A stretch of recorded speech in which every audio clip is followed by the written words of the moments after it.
common misconception that we were all told as kids is that carrots can help you see in the dark. This myth was popularized by the British in World War II to help hide the fact that they had invented radar from the Germans, and that's how they were able to actually see the Germans at night. If you want to see at night today, that's where these guys come into play. Hi, I'm Michael with Georgia Firing Line. Today we're going to talk about helmets. So for the first time on a homebrew, today we're not going to be talking about a firearm, but in fact a piece of protective equipment.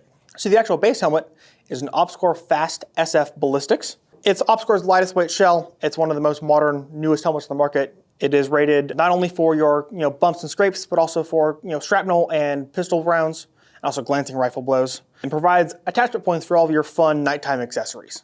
Speaking of nighttime accessories, really? Stay. Speaking of nighttime accessories, on the front here is my night vision goggles. It is a pair of 1431s. The housings are manufactured by Argus. They are PVS 31 style housings, so it means they have all the same features as a PVS 31. I get my articulation, I get my flip up, turn off. I get those kind of fun PVS 31 features without actually having proprietary tubes and housings like real PVS 31s do. So these guys use your standard PVS 14 front glass, tubes, and rear glass. So it means anyone who does night vision work is able to work on them. Anyone can provide parts for them. I'm not stuck by just sending my stuff right back to L3 Harris and spending an arm and a leg to get it repaired or looked at. The tubes themselves are some Elbit YH tubes. That's Elbit's kind of aviation spec tubes, fairly decently spec'd pair. They are white phosphorus Gen 3, so the newest generation of night vision tubes with that kind of blue-gray color set to them. On the front of the tubes, I've got some adjustable irises.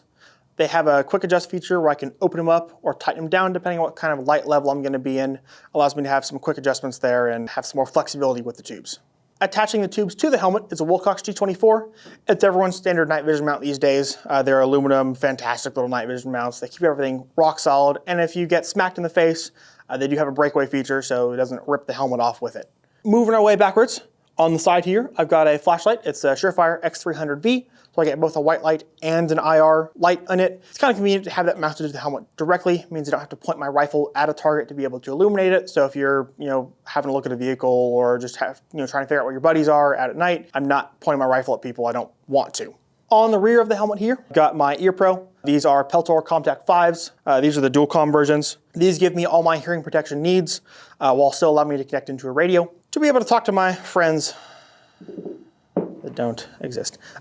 Attaching the ears to the helmet is OpsCore's arm system. This allows you a lot more flexibility with how you mount the arms. You get the option to put them in the back of the helmet instead of on top. Gives me the ability to keep my flashlight where I want it versus having to come up with some other solution. I do like them a lot. They allow you to elephant your mount or have them stored up on top of the helmet. Give you a little more flexibility and adjustability with how you choose to mount your Ear Pro. On the Ear Pro themselves, I got some dynamic fuzz covers.